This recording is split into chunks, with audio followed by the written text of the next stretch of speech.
Is Elon Musk really the richest man to ever live? Think again. From emperors who controlled half the world's economy, to kings who gave away so much gold they crashed markets, history hides fortunes worth not billions, but trillions. Stay tuned, because the answer to who's truly the richest person in history will shock you. We live in a world obsessed with wealth. Billionaires dominate headlines, social media tracks their every move, and magazines publish rich lists every year.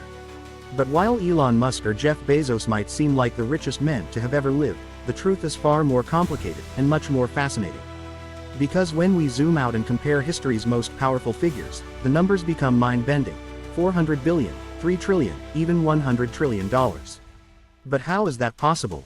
Who was actually the richest person in history? Back about a century, and we find John D. Rockefeller, the oil baron who built Standard Oil into a global monopoly. In his lifetime, Rockefeller's personal net worth reached the equivalent of hundreds of billions in today's dollars. Unlike modern billionaires, his wealth was more secure. He controlled physical resources, oil refineries, and infrastructure. Adjusted for inflation and relative to the U.S. economy of his time, Rockefeller is often considered the richest American ever, and one of the wealthiest individuals in history. When Mansa Musa undertook his legendary pilgrimage to Mecca in 1324, he carried so much gold that he flooded local markets, crashing prices across Egypt and Arabia for years. Some accounts describe him distributing endless amounts of wealth to the poor and funding mosques and schools along the way. Modern historians try to convert his empire's gold production into today's terms, and many estimates suggest he controlled wealth worth $400 billion or more. Still, was Mansa Musa truly the richest? Or was his wealth just more visible because of his famous pilgrimage? That brings us to another contender, the emperors of ancient Rome.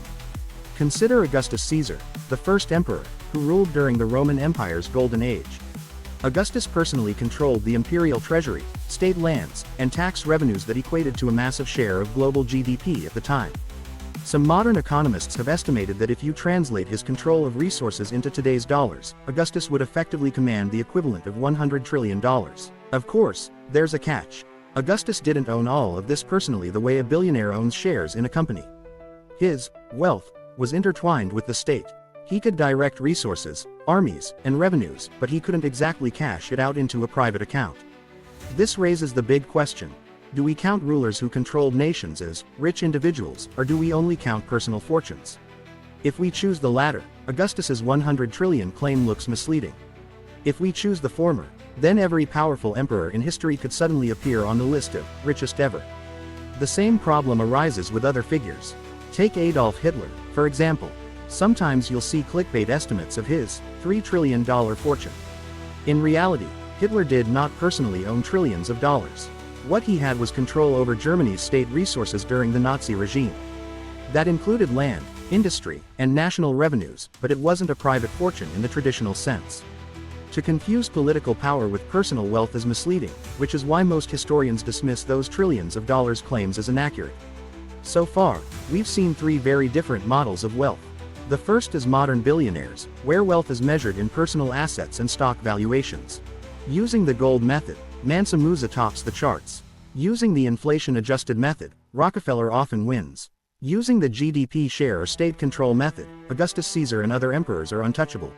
So who is really the richest? Let's explore some other contenders before we decide. Genghis Khan, for example, built the largest contiguous empire in history. His armies conquered vast territories, and he controlled immense resources. Yet Genghis Khan was known for distributing land and wealth to his generals and followers, and he lived a relatively simple lifestyle compared to modern billionaires. His personal fortune was not recorded as astronomical, despite his power. Andrew Carnegie, another industrialist, sold his steel empire to J.P. Morgan and walked away with a fortune equivalent to hundreds of billions today. At one point, he was richer than Rockefeller, though he gave much of it away in philanthropy. The Ottoman sultans controlled enormous imperial treasuries, and the Mughal emperors of India ruled economies that were among the richest on earth in their time. Each of these rulers could be considered the richest depending on the lens you choose. But here's the twist. There is no universally accepted answer, because wealth is not just numbers on a balance sheet. Wealth in history often meant power, the ability to control resources, armies, and economies. So who deserves the title of richest person in history?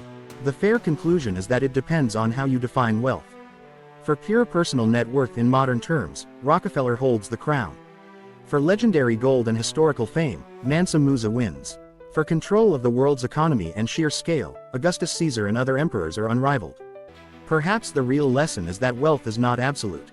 It changes depending on context, economy, and power structures. So the next time you hear someone ask, "Who's the richest person ever?" you'll know the truth. The answer isn't simple. It's a story of emperors, tycoons, and legends, each rich in their own way. And maybe, just maybe, the richest person in history isn't defined by numbers at all, but by the scale of influence they had over the world around them.